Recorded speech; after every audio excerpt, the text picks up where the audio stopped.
السلام علیکم ورحمۃ اللہ وبرکاتہ۔ پیارے عزیز ساتھی، امید ہے کہ آپ سبھی لوگ اچھے ہوں گے۔ اللہ پاک آپ کو خوش رکھے۔ پیارے اسلامی بھائیوں، آج میں آپ کو اس ویڈیو میں بتانے والا ہوں 15 ایسے گناہ جو انسان ان گناہوں کے اندر ملوث ہو جاتا ہے، ان گناہوں کو کرتا ہے تو اس کی زندگی برباد ہو جاتی ہے۔ ویڈیو کو کاٹے نہیں، چھوڑ کر نہ جائیں، پورا مکمل سنیں۔ کہیں ہم اور آپ بھی ایسے گناہ میں مبتلا تو نہیں، کہیں ہماری بھی زندگی برباد نہ ہو جائے۔ میں آپ کا وقت ضائع نہ کرتے ہوئے سب سے پہلے آپ کو بتاتا ہوں، انسان کا پہلا گناہ رشوت کھانا۔ آج رشوت کھانا ایک عام بات ہو چکی ہے، ہمیں بالکل بھی ذرا سا احساس نہیں کہ ہم رشوت کھا رہے ہیں، تب کہ یہ بھی ایک گناہ ہے، انسان کی زندگی کو برباد کر دیتا ہے۔ اسی طریقے سے دوسرا گناہ آتا ہے گانا بجانا، گانا سننا۔ آج یہ فیشن کے طور پر چل چکا ہے، انسان کام کر رہا ہے تو بھئی گانا بجا لیں، ذرا دل لگ جائے گا۔ کہیں پر آ جا رہا ہے، گھروں کے اندر موبائل کے ذریعے، ٹی وی کے ذریعے انسان نہ جانے کتنے ایسے مقام پر یہ گانا سنتا ہے، اسے احساس بھی نہیں ہوتا، اور ان گانوں کے اندر کچھ الفاظ کفریہ بھی آتے ہیں جسے انسان کو تمیز نہیں ہوتا، اور وہ ان گانوں کے ساتھ میں مست ہوتا ہے۔ تو گانا سننا آج سے ہی چھوڑ دیں۔ نمبر 3، بد نظری، بد نگاہی، یعنی انسان کا اپنی نظر سے کسی کو غلط طریقے سے دیکھنا۔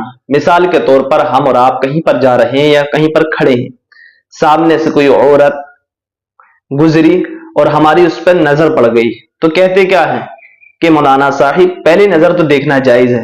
ٹھیک ہے، جائز ہے، لیکن انسان کی نظر اچانک سے پڑے اور فوراً وہ ہٹا لے تب جائز ہے، لیکن پہلی نظر آپ نے ڈال کر آپ دیکھ رہے ہیں کہ صاحب ہماری پہلی نظر تو دیکھنا جائز ہے، دیکھتے رہیں، نہیں، اس سے بھی انسان کی زندگی برباد ہو جاتی ہے۔ کیوں کسی کی ماں بہنوں کو تاک رہے ہو؟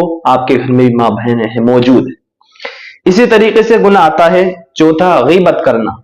آج انسان اس گناہ کے اندر بے شمار لوگ مبتلا ہیں، اور ایک عام بات بن چکی ہے کہ نہ کہتے ہیں میں یہ بات اس کے منہ پر بھی کہہ دوں۔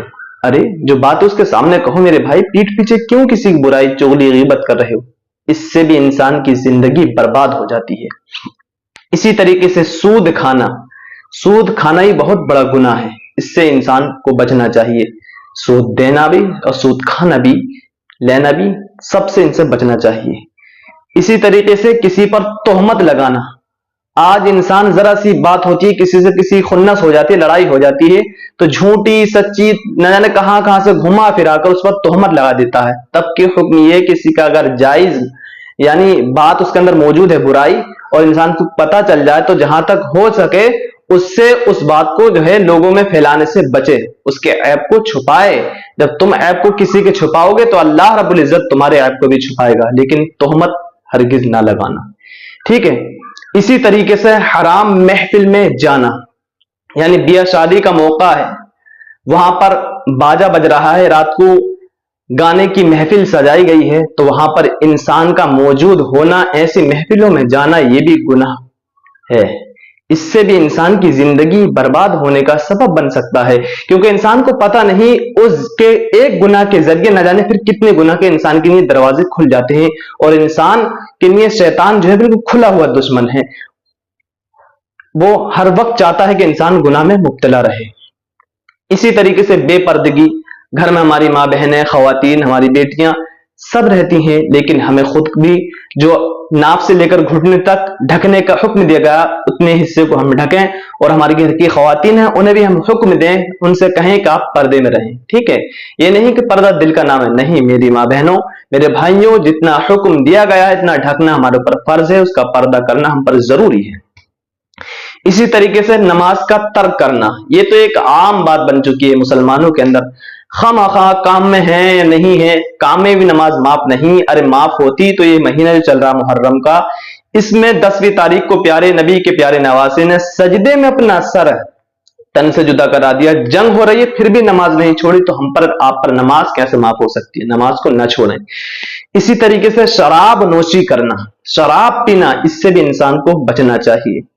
اسی طرح کسی کو ستانا آج یہ ایک عام بات بن چکی ہے. اللہ نے اسے دولت دی، شہرت دی، دبدبہ دیا، پیسہ دیا تو لوگوں کو ستانا شروع کر دیا. نہیں، کسی کی بد دعا نہ لو، کسی پر ظلم نہ کرو. ٹھیک ہے. اسی طریقے سے شادی بیاہ وغیرہ میں بے شمار خرافاتیں چل رہی ہیں، اس سے بھی انسان کو بچنا چاہیے.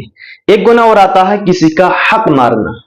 حق مارنا جیسے مثال کے طور پر ہمارا یا آپ کا کسی کے اوپر کسی کا کوئی حق ہے، اس کا حق ادا نہ کرنا، تو یہ حقوق العباد میں سے آتا ہے. یاد رکھو، حقوق اللہ کے حق ہے. نماز، روزہ، حج، زکوٰۃ یہ اللہ چاہے معاف کر دے، لیکن حقوق العباد میں سے آتا ہے کسی بندے کا حق مارنا. جب تک قیامت والے دن وہ بندہ انسان کو معاف نہیں کرے گا، اللہ رب العزت بھی اسے معاف نہیں کرے گا. ٹھیک ہے. اسی طرح آخری کا گناہ جو ہے غریب کا دل دکھانا. اس سے بہت انسان کو اپنی زندگی سنبھال کر گزارنا چاہیے. کہیں ویسے تو کسی کا بھی دل نہ دکھے، اور غریب کا دل بھی آپ ہرگز نہ دکھائیں. کسی کی بد دعا نہ لیں. یاد رکھیں، جس پر ظلم ہوتا اس کے اور اللہ کے درمیان کوئی آڑ نہیں ہوتی. جب وہ بد دعا کرتا تو اللہ کی بارگاہ میں ڈائریکٹ قبول ہوتی ہے. تو ان باتوں پر عمل کرتے ہوئے سوچیں ہماری زندگی میں کہیں کوئی ایسا گناہ تو نہیں. اگر ہے تو اسے آج سے ہی توبہ کر لیں، اور اللہ کی بارگاہ میں سچی توبہ کرنے کے بعد ان گناہوں سے بچتے ہوئے اپنی زندگی کو گزاریں. انشاءاللہ آپ کی زندگی بھی کامیاب ہوگی، مرنے کے بعد آپ کی آخرت بھی کامیاب ہوگی. اللہ کی بارگاہ میں دعا ہے کہ مولا تعالیٰ ان باتوں پر سب سے پہلے مجھے آپ کو عمل کی توفیق عطا فرمائے. آمین.